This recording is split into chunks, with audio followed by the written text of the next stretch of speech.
42তম বর্ষে যে পুজোটা হচ্ছে, এই পুজোর সম্বন্ধে কিছু বলো। এখন বলতে গেলে পুজো এখনও মোটামুটি 100 দিন বাকি, আমরা সকলেই জানি।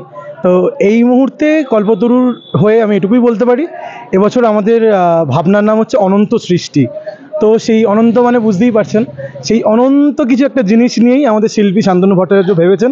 তো সেই অনন্ত কিছু ভাবতে গেলে অবশ্যই আসতে হবে সাঁতরাগাছি কল্পতরু স্পোর্টিং ক্লাবে। বাকিটা ক্রমশ প্রকাশ্য। কবে থেকে কাজ শুরু হচ্ছে? কাজ মোটামুটি আমাদের শুরু হয়ে গেছে, ঠাকুর আমাদের তৈরি হয়ে গেছে অলরেডি।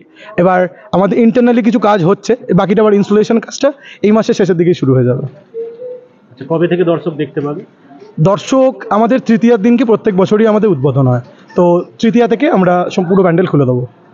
আচ্ছা, এই কল্পতরু স্পোর্টিং ক্লাব, এই যে এত বছরের জার্নি, এই জার্নিটা নিয়ে যদি তুমি কিছু বলো। দেখুন, তখন আমরা তো ছিলাম না, আমাদের যারা বয়োজ্যেষ্ঠ তারা ছোটো করে একটা পুজো শুরু করেছিলেন। আজ আমরা প্রথম থেকেই এটা বলে রাখা ভালো যে থিমের পুজো বড়রা করেছেন, যখন সাবেকি পুজো হতো চারিদিকে, কিন্তু আমাদের কল্পতরুর আমি যতদূর জানি, আমরা যেটুকু জেনেছি আমরা ছোটরা, তো প্রথম থেকেই তারা একটা অন্যরকম ভাবনা চিন্তা করেছেন। আপনারা যারা পুজো দেখছেন, যারা হাওড়ার লোক, তারা অনেকেই জানেন। তো আমরা এখন যারা আছি এবং আমাদের মাথার উপরও বয়োজ্যেষ্ঠরা আছেন, আমরা এখনও চেষ্টা করছি সেই ধারাটাকে মানে অব্যাহত রাখতে। আর কল্পতরুর এই শিল্পের যাত্রা যেন আমরা এভাবে এগিয়ে যেতে পারি, আপনারা আশীর্বাদ করবেন। আচ্ছা, দর্শকদের জন্য একটা পুজো ক্লিক্সের দর্শকদের জন্য শুভেচ্ছা।